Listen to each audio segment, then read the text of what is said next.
Radio Bypass, bringing you rock and roll music that deserves to be heard.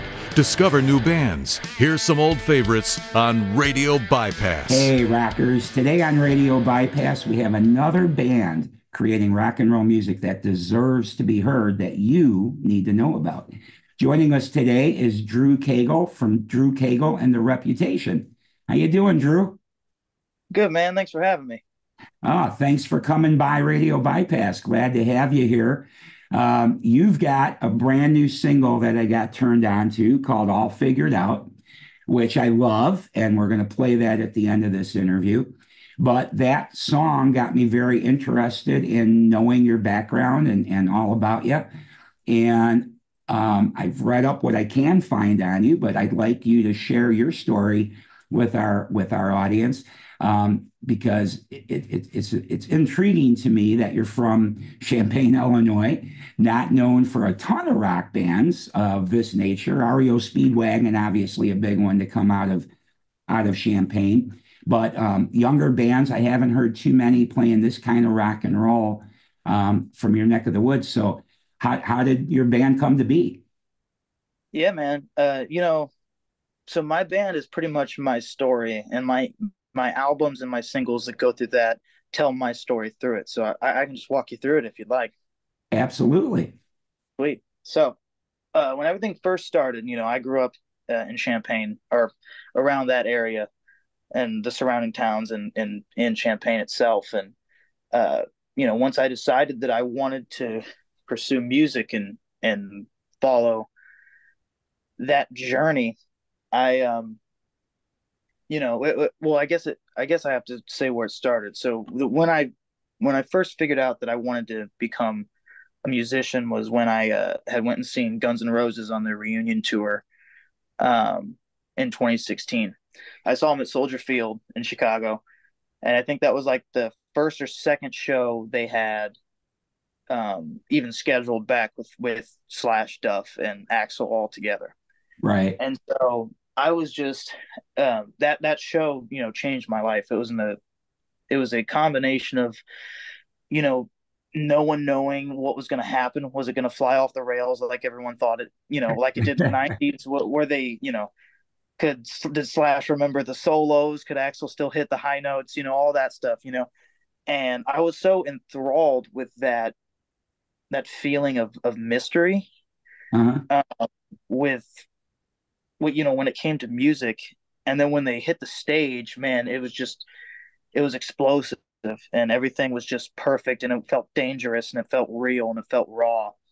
Mm-hmm. And it was so great, and I watched their, Axl's musical vision, connect with a sold out Soldier Field, we were back in the nosebleeds, Right. and I watched him connect with people that were so like where you couldn't even see him, and watch his music and their music touch people's lives. And I was like, man, I want to be able to do this for somebody, even if it's one person. It doesn't have to be the whole stadium, but if I can do this for one person, then I think that's the closest thing, some little kid from Champaign, Illinois is ever going to be able to do to changing the world. That's the closest thing I'm ever going to get there. So, or making a difference. So that is kind of where my musical journey started.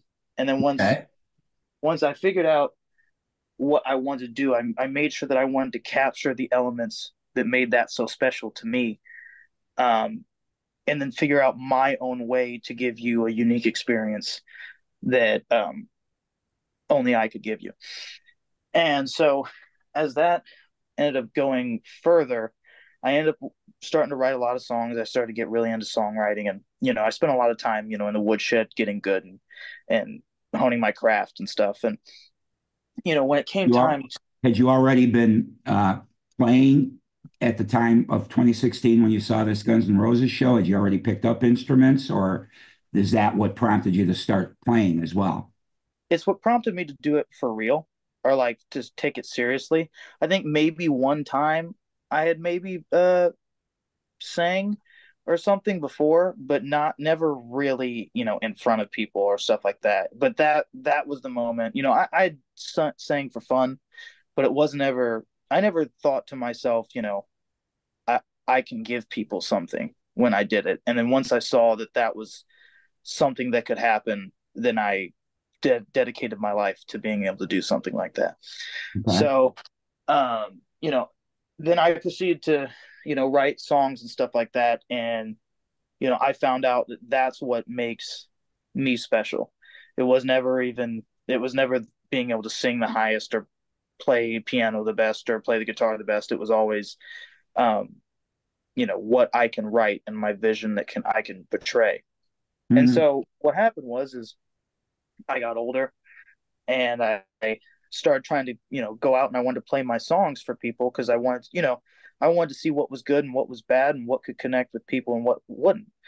And I got met with no one wanted to hear me, no one wanted to give me an opportunity because kind of like how we had mentioned a little bit before we got on air, the Champaign music scene and the Illinois music scene, in the recent years, last 10 years, is not very open to original artists.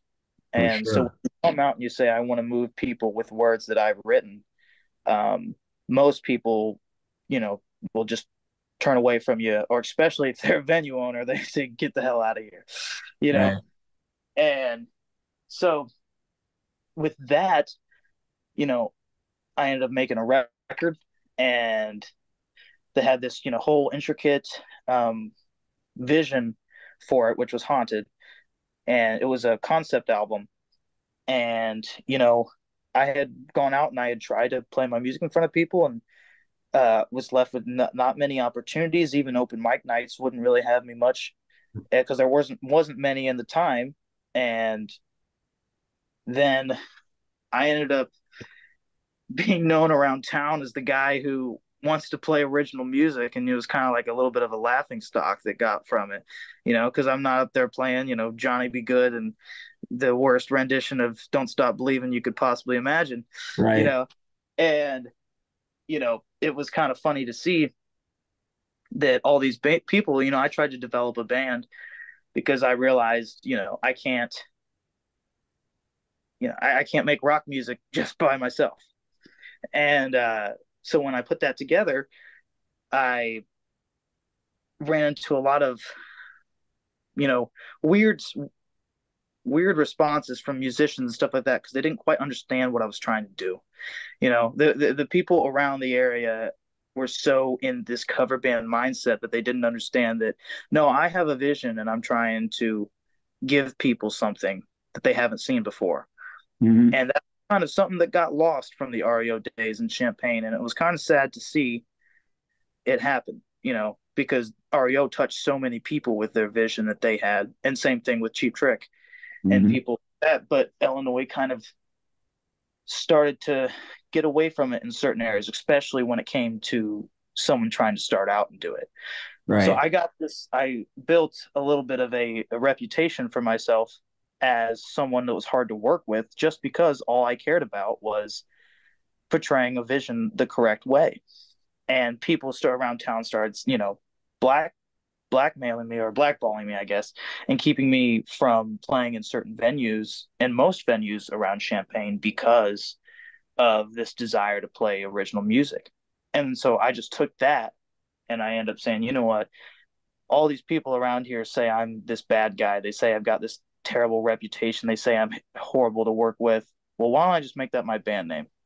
Hmm. And then I did that. And so it turned into this thing of, well, every time you see me live, I'm bringing my reputation with me.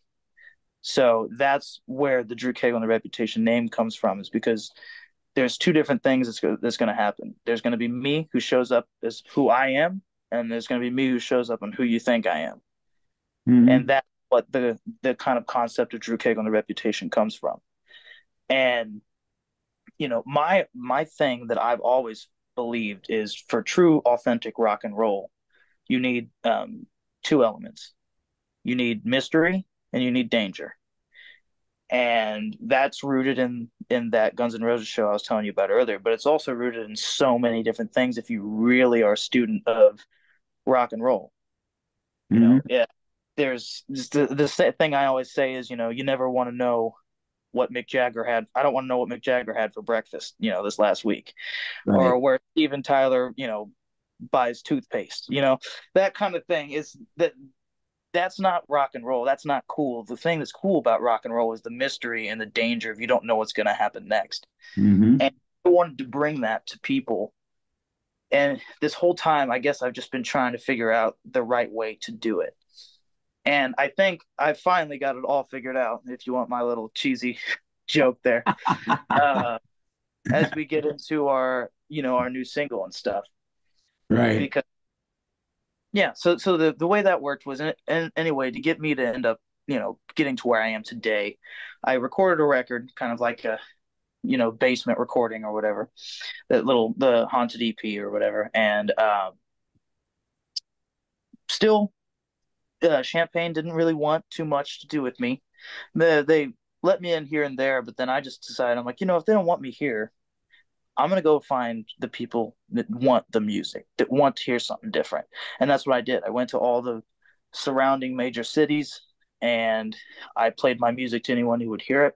And I built a fan base around the Midwest and proceeded to only come back to Champaign when it was time for me to, when there was a very, very big show offer, or it was something that I felt was the correct show for me to be able to touch people the correct way with my Right. music. And so that built up. And also the Haunted record, when it first came out, the main concept of that is, it's a record about being haunted by, your past regrets and figuring out how to deal with them and how to overcome them and what happens once you face them. Hmm. And that was this artistic piece that I kept trying to give to people that um, I think they weren't ready for at the time. I wasn't at the place I am now, and I didn't have the correct resources to deliver my vision the way it should have been at that time. And I'm not saying Haunted was a failure by any means. It's the album almost has 1 million streams now. But to me, in one certain aspect of it, I just felt like people kind of missed my vision. And I was in true rock and roll spirit, when you're told, I don't want what you have, or I think you are a certain way, or you're this way, or you're that way, every true rock and roller is just going to look back at them, flip them off, and say, yeah, well, I'm going to prove you wrong. you Hmm. know that was what All Figured Out does. This is my response to, all the people in Champaign, all the people around the world that may have said, yeah, that Drew Cagle guy, he's not my thing, or he's not that good, or I'm not feeling it. He's just some small town kid that, there's a lyric in the song that says small town rock star wannabe. And, we just, that's on our t-shirts now. It's a main piece of our branding, and it's a main piece of who I am. So that this song, All Figured Out, is the closest thing we have to me just straight up saying, well, screw you guys, I'm going to prove you wrong.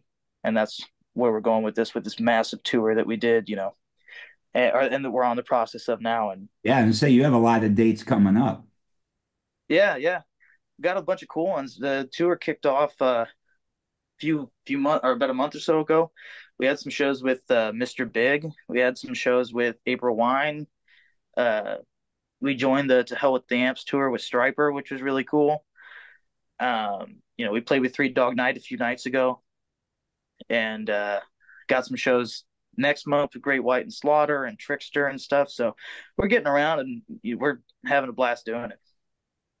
That's awesome. Well, man, I got to tell you, hearing this whole story, I've got to commend you for staying true to yourself. You didn't let discouragement change your path, and that's not always easy to do. And I'm assuming you found some like-minded musicians eventually that make up the band, or was this song recorded just with session people? Yeah, I'd love to tell you about that. That's a really cool story too.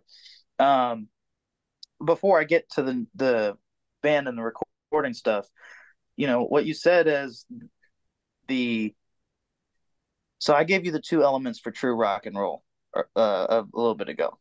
There's Right. one element for true music that for music that should be overall, that just to make sure the difference between good and bad, sucks and doesn't suck. And that's authenticity.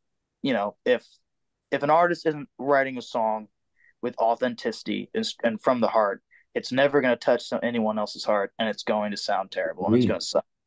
And so that's always been my vision. Is because, like I said, my vision has always been to use my music to connect with people and help them pretty much escape from their problems. And authenticity is what needs to happen from that. And so that's what my main goal has always been. Um, so moving on to when we were getting ready to put together this band, um, my bands are all hired guns. I find musicians um, across the Midwest or across the U.S. and put together bands for different runs or different periods of time, depending on what works best for the music and the vision I'm trying to push out on that specific tour or those specific shows. Mhm. Um, I don't find too many people that are excited to jump on someone else's vision. Most musicians, true musicians that are like-minded enough like me, want to portray their own musical vision. And I absolutely root for that in anybody. So I find the people that um, rather will aid me for a period of time, and we'll put in the work to make sure this vision gets put the right way. And then if it ever comes to a point where they want to go and portray their own musical vision, I always let that happen, Mhm. because I would be one of those guys that stands in the way of uh, their own words and their music that comes from their heart moving people too, because we're on the same journey there. Sure. So what I ended up doing was I decided that I did the first record. It was like the basement recording. We just a bunch of guys around. We put it together, and I was like, you know what? Like I said, I didn't feel like the Haunted album accomplished what I wanted it to accomplish.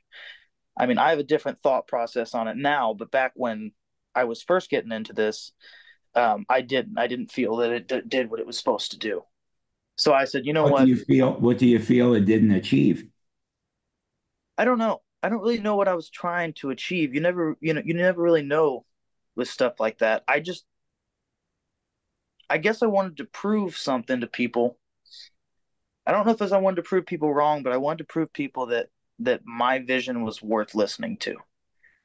And my vision was, if you just opened your mind to it, I could help deliver you to a better place, even for a moment in time, just because of the music that I was able to create, or help you escape your own problems just for a minute if you just jumped on this ride with me. Mhm. That I just didn't think it achieved it the way I wanted it to achieve at that point in time. Now I've later been shown that it has done that, and I've had numerous experiences from playing those songs at live shows that has obviously moved people, and it's moved me watching them get moved. So through the music. So Well, and I have to add to that. I told you before we started this interview that I went to find out more about you after I got turned on to All Figured Out. And I listened through that record. Oh, I've only had a chance to listen through it once, but I will be listening to it more in the future again. And I think it's really good. And hearing you describe how it was recorded and everything makes me like it even more, honestly. So I think oh, you did a well, great job with that record.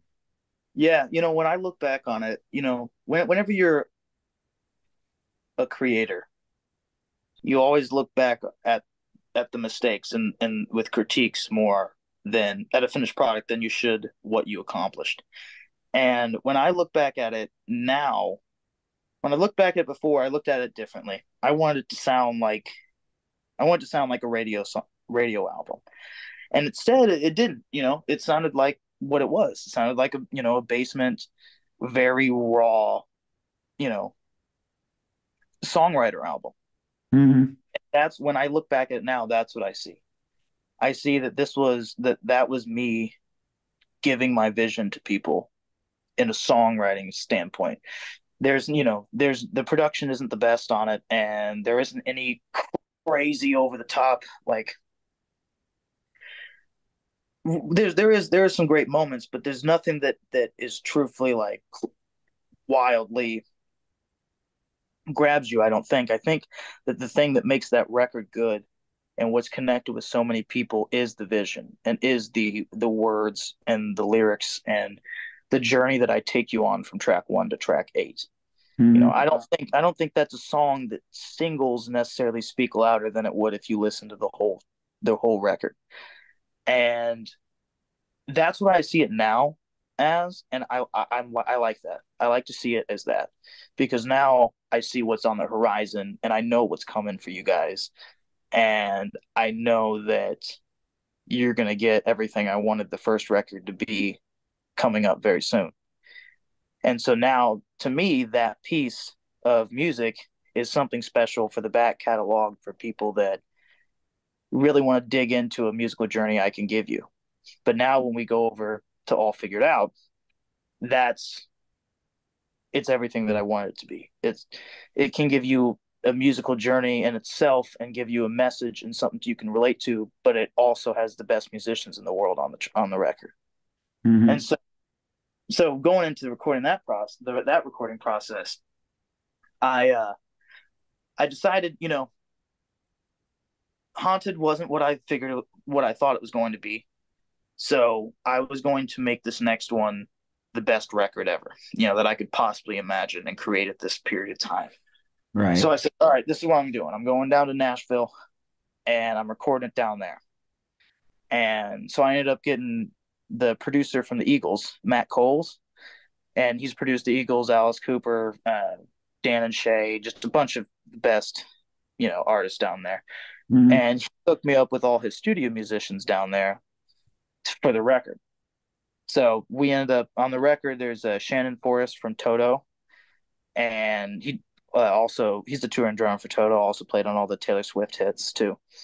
And we got Saul Littlefield, who plays with Luke Combs and Jelly Roll on all their records. Mm-hmm. Craig Young played with Elton John. He's the touring bass player for Post Malone right now. And Sam Hunter, he's played with Willie Nelson. And so we put together this just A-list all-star cast of people that have played with the best musicians in the world and are the best musicians in the world. And so we went down there, and well, I might as well tell you the inside story of like how it actually happened, because it's pretty cool too. So what happened was I go down there to Nashville, and I was obviously nervous because I had just had this other experience recording the other record, and I was like, I've been touring these songs with my live band. I'm a little nervous that using some guys that have never heard the songs before, like what's going to happen. And I told my worries to my producer, Matt, and he was kind of shrugged them off like, don't worry about it, man, you'll be fine. And I was just very naive then. I didn't quite understand the scope of the talent that is in those A-list studio musician rooms. I just didn't understand it at that point in time. Mm-hmm. All I knew was in order to sound good, you have to rehearse a lot. Right.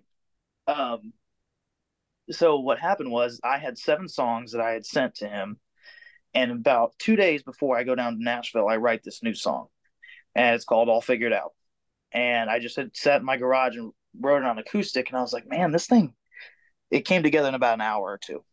And I was like, man, this thing is kind of cool. I really like it. It feels like all these other songs on the record too, and it has a great message. I would love to see if I could get it on there, but I was like, no, I'm not going to send it over them and tell them to add it to the session, because I don't want to add to their list. And I figured they had already been rehearsing these songs this whole time. Mm-hmm. So I sent it over to my producer, Matt, and he's like, oh, man, the song sounds great. We'll do it. Throw it on the session. And I said, are you sure, man? He's like, dude, don't worry about it. They got it. What I didn't understand is all these studio guys hadn't even heard any of the songs I had sent over yet. And they were all going to listen to them for the first time ever in the session when we first got there. So, okay, surprise for you. Yeah. So I was like, oh, that's so cool that they're throwing in this new song last minute, and they're just gonna get all 8 songs and not even know that this was the last minute song. And so I get down to Nashville. I'm staying in a hotel, and my producer Matt says, "I'll pick you up, and we're gonna record this thing at Shannon's house, who's the drummer for Toto." And I was like, "Oh, okay, cool." And I didn't quite know who everyone on the record was gonna be yet. I had known a little bit. He said, "I'm gonna hook you up with my guys," and that was about it. So And so you put a lot of your trust into Matt.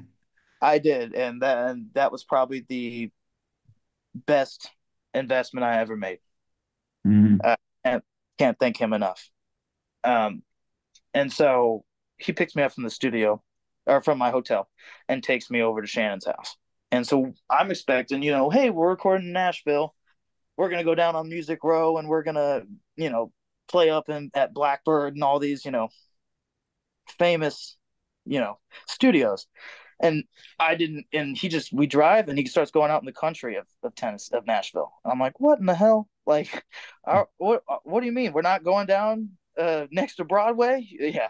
And he's like, no, don't worry about it. We're gonna go over to Shannon's house. I said, oh, okay, cool.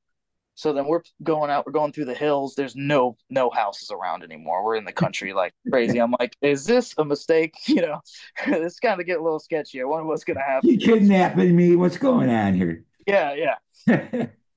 So he ends up taking a left. We pull into like some trees and we go over this like gravel bridge. And I was like, what's kind of going on here? And then so we pull into this driveway, this long driveway in the country, and it's starting to get sketchy. And I'm like, what's going on? And then right before I said something, I look over and there's 3 muscle cars parked to the side of the driveway with like sheets on them, and they are awesome looking. And I was like, oh my gosh, what's that? And my producer just casually, is like, oh yeah, that's I think Shannon's a pretty big car guy. And I said, oh, okay, cool. And so we kept driving, and then we pull up to the studio. We tried past his house. And we pull up to the studio, and there's a jet black, I think it's a Camaro or a Mustang. It was this badass muscle car that was just right out there, uh, and I was like, oh my gosh, that's sick. And he's like, well, looks like Shannon's here. And I said, oh, okay. And so as we get out, I start walking up to this building, and the building is like covered in like vines and moss. It's super cool.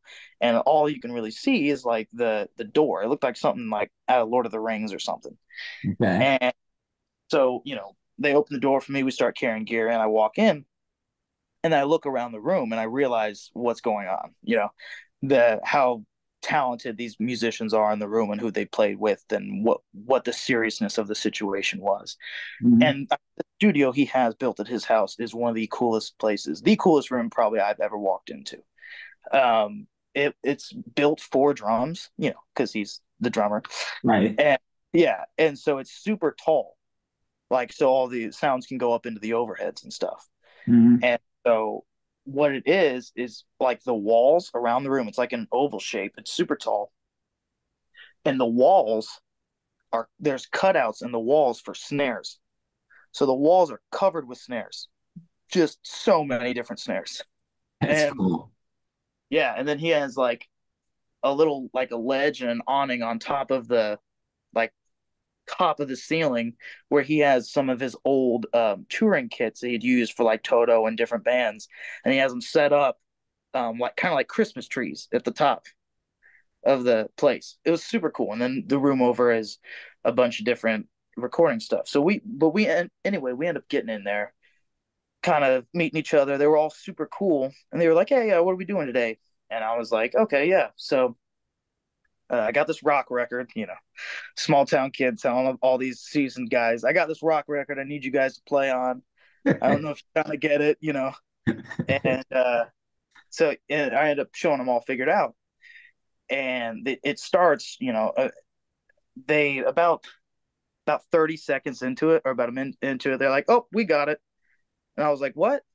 And they're like, no, we got it, man. That's going to be cool.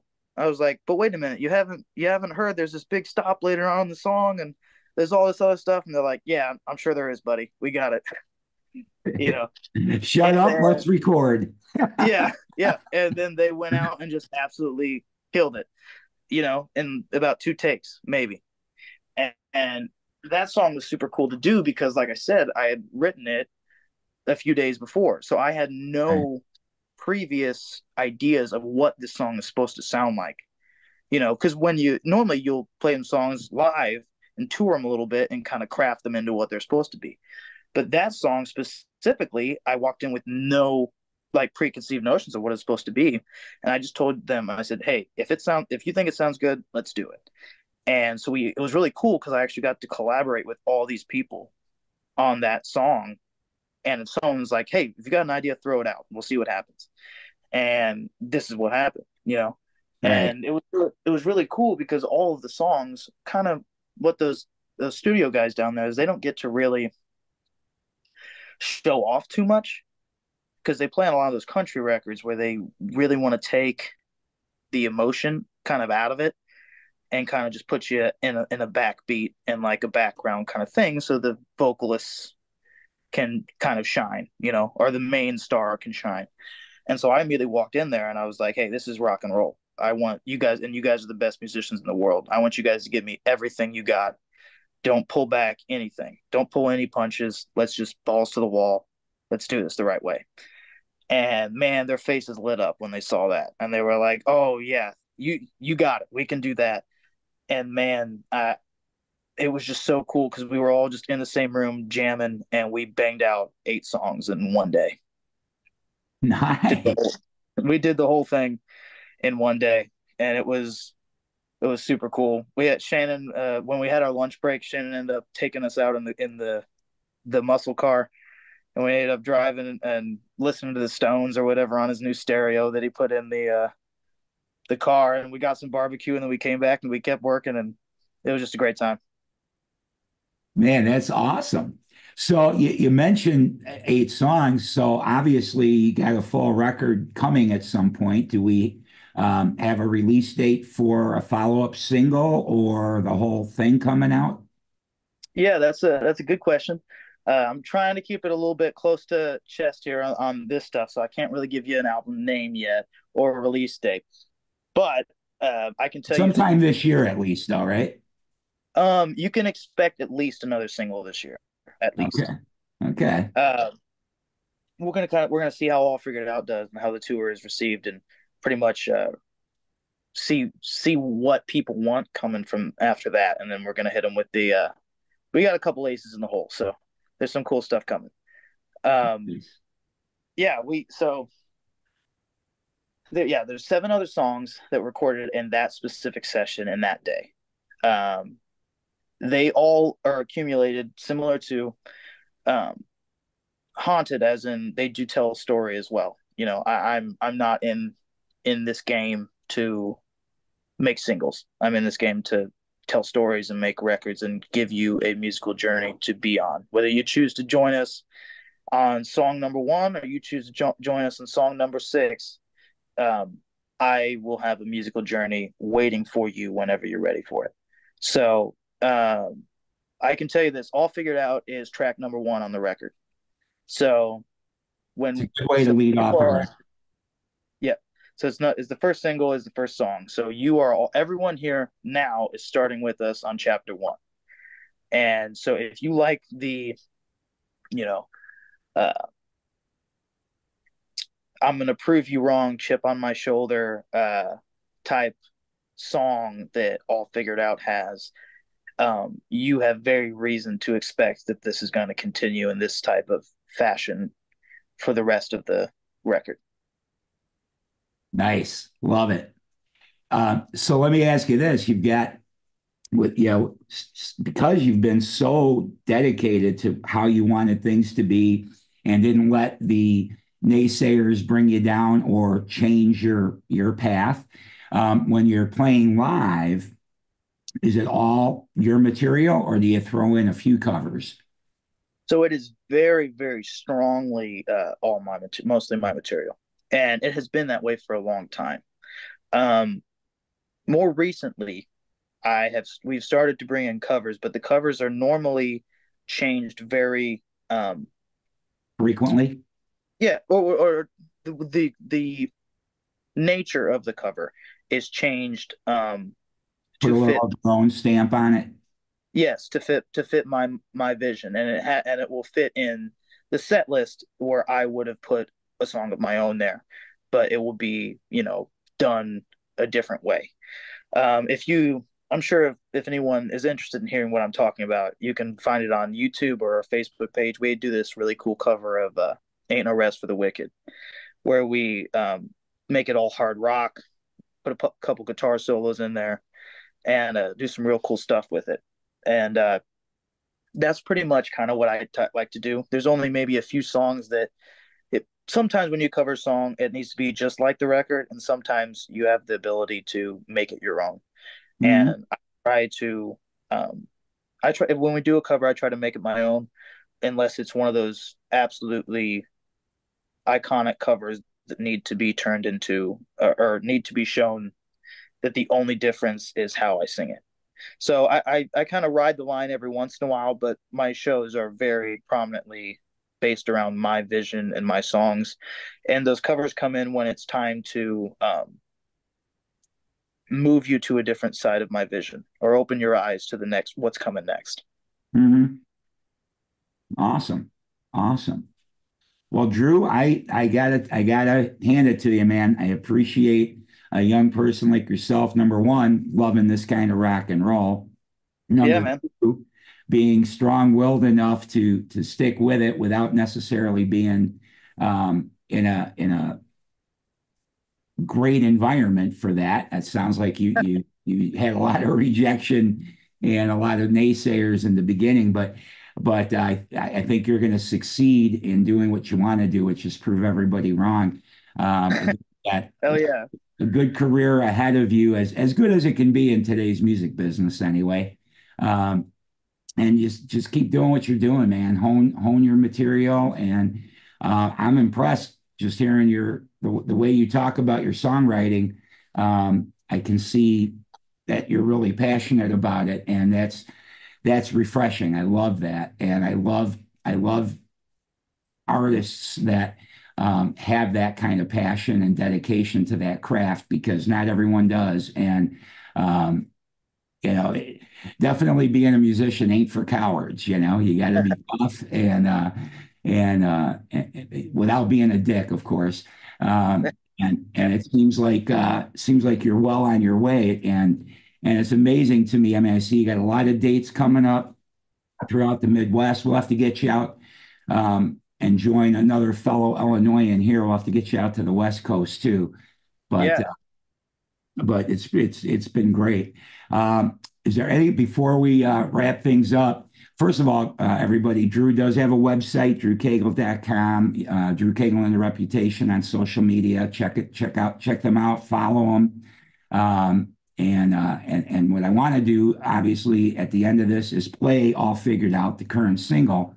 But because I am now a convert and went back to your album that I missed in 2021, that I'm glad I know about now, I'd love for you to pick, and especially because you're so thoughtful about everything, I'd love for you to pick something for us to play after All Figured Out from that record. What would you recommend?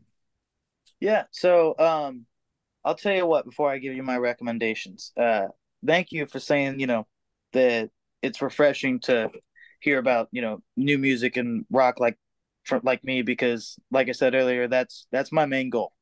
If I can make someone feel energized from my music or excited to hear rock music again, just because of something I did, then I've done it right. Then I've accomplished my goal. So I Right. appreciate you keeping and listening to this with an open mind. Um, but yeah, so as far as another song from Haunted, I'd say there's two songs from Haunted that need to be heard from me in order to understand where we come from. All right. And I'm going to write them down. Good. Whenever you're ready. I would say 415 to Denver, it's the second to last track. Hmm. That's the crescendo pretty much of the record. Like I said, it's talking about a bunch of your past regrets and how you get through them and how you deal with them and how you process them. 4:15 to Denver is the moment you do and how you react to it. And then the song directly after that is called Back to the Light. And that song is the aftermath of it. It's the aftermath of how what now? Once you figure out that there's life after your past, what do you do after that? And so, both of those two songs have become a staple of our live shows. Um, I'd say either one of those would be cool for you to listen to. I think we have to go with both. So I think we're just going to play the new single and those two at the end of this interview. Well, perfect then. Perfect then. And then just as a heads up, right after Back to Light, you can pretty much expect that All Figured Out, the new single, is a response to the end of Back to the Light. So the journey does continue. Got it. You are a deep thinker, my friend, and I love it. And I love when people write songs, from deep inside, because that's something some young musicians don't get. They can play everything technically perfect, but they don't know how to get their own soul into the music yet. A lot of the young musicians, and obviously you've thought about that a lot, and have accomplished that. So kudos to you. Thank you. And before we end, also, we mentioned that you weren't going to come on camera for this, but you had an interesting reason why. So why are we not seeing the handsome face of Drew Cagle here today? Well, like I said in the beginning, the main core elements that are important for rock music is danger and mystery. And if everyone sees my face all the time, there's no mystery. There's a look. There's maybe two places online you can truthfully see what I look like without sunglasses on. And if you really want to find out, then you're gonna have to go stalk our page and follow us and find all that stuff. I'm gonna make you work for it. Well, even better, come to a show. Yeah. Well, I've had fans actually. So when we do our shows, I my look is pretty similar to what you see on the front of that cover. Okay. Uh, I've had it's kind of funny. I've had multiple fans multiple times pay me or offer to pay me a bunch of money to have me take my sunglasses off or have me take my hat off or anything like that, and they all get the same responses. You know, the coolness factor of rock and roll is rooted in mystery, and once you've solved the mystery, then you're looking for a new one, and I'm gonna make you work for it if you're gonna try to solve this one. I love it. I love it. That is definitely another throwback because certainly bands like Led Zeppelin back when I was young, it was a big deal. You didn't have the social media and the internet and all these things. You had some magazines that see some pictures and maybe an interview or something. But otherwise, you had no idea what these people were all about and where they were when they were on tour, where they were staying. Exactly. Everything, like you say, was mysterious, and it did add a certain, I guess, wow factor. Even when you'd go see the bands live, like I remember as a young person going to my first concerts. I didn't know anything about these people really, other than a little bit from a magazine called Circus or Hit Parade, um, Yeah. and and I guess that actually is kind of cool. And it does seem like all that's gone now. Everything's instantaneous, and we have to know everything about everyone. So Absolutely. I respect that about you too, that you want to bring a little of the mysteriousness back to rock and roll. Yeah, it's got to be. I would even argue that one of the main reasons that rock and roll has lost some of the mystique and lost some of its respect and put in the mainstream thing is because a lot of the modern rock bands is everything about them. You know where they from the moment they wake up in the morning to the moment they go to bed, they're posting shit on their stories and Instagram and Facebook and stuff, and it's like you know it's really hard to have someone be really excited or get caught up in the aura of a rock star. You know, like I said, if they know where you buy your groceries. Right. Well, I appreciate where you're coming from, young man. Thank you, man. All right. Well, everybody, we've been talking to Drew Cagle and The Reputation. And we now know the story behind this band. And I cannot wait to share these songs with everybody. Again, check out drewcagle.com, follow him on social media, enjoy the mystery, and go see him live if you can. I know you got dates coming up all throughout the Midwest, Michigan, I saw, Missouri, Illinois. So go check these guys out. And thank you, Drew, for coming by and sharing your story with Radio Bypass. Yeah, thank you, man. That was a great time. Hope we can do it again. We will. All right, everybody, check this out. Drew Cagle and The Reputation, their latest single, and then we're going to go into a couple of tracks from their first full-length record. But right now, this is All Figured Out.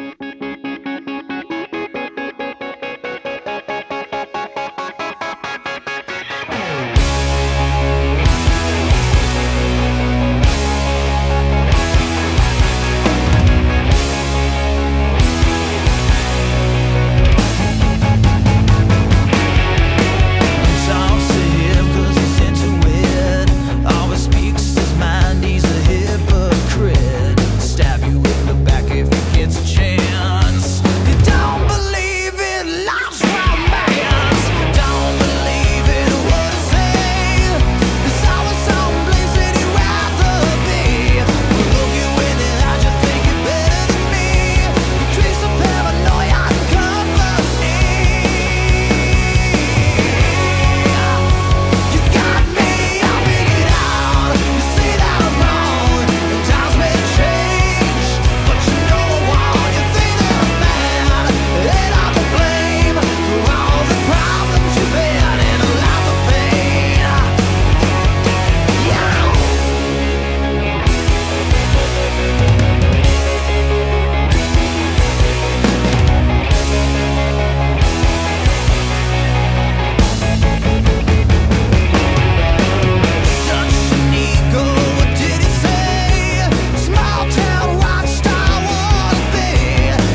Flames calling my name.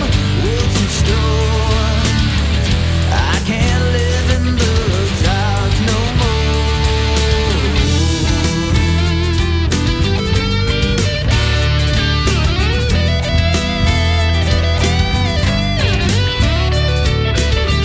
Even though you can't see it, so sweet to the touch.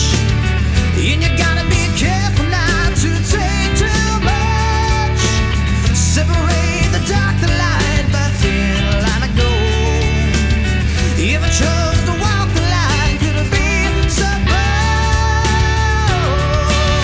I hear it calling to me. What you call